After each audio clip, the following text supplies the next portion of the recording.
জামের ভিতরে সবার মাথা গরম থাকে, কিন্তু আজকের জামটা মিষ্টি জাম আছিল। কারণ এই হাতি হাতি আমাকে সবার মনটা আনন্দে ভর করে দিচ্ছে। ছোটকালে এই যে ছোট বাচ্চাটা দেখেন, এই বাচ্চার মতন আমরাও হাতির পিছনে দৌড়াদৌড়ি করছি। আপনারা কারা হাতির পিছনে দৌড়াদৌড়ি করছেন জানাইবেন। হাতি কখন কোন এলাকায় আহে কওয়া যায় না, ওরা হঠাৎ করে বিভিন্ন এলাকায় ঘোরে। কারণ হাতির মালিকের লগে আর হাতিরের লগে একটা সম্পর্ক থাকে। কারণ হাতিরও একটা খাওয়ান থাকে, হাতিরও একটা খরচ আছে। আবার মালিকও হাতির দেয়া চলে, হাতি মালিককে দেয়া চলে।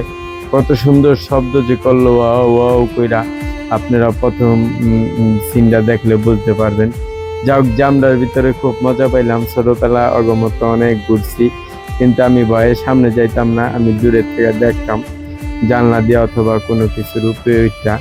আজকে নিজের হাতে হাতিরে আমি 10টা টাকা দিব, আমার পরানটা জুড়াই গেল গা। যে ওনার হাতির সুর নিয়া একদম সামনাসামনি আমার কাছে আয়া আমার যে দিব, দেখেন কিভাবে আইতাছে, একটা সালাম দেয়। একটু লক্ষ্য করে দেখেন হাতিরা কত সুন্দর করে একটা সালাম দেয়। এই যে দেখেন, এই লোকের থেকে টাকাটা নিয়েই আমার একটা সালাম দিব। এই যে দেখেন সালামটা দেওয়া শুরু করতেছে। না, পিছনে টাকা রাখিয়েছে, টাকাটা আনতে যেতেছে। এই যখন আমার সালামটা দিব, দেখেন স্লো মোশনে দিয়ে দিলাম।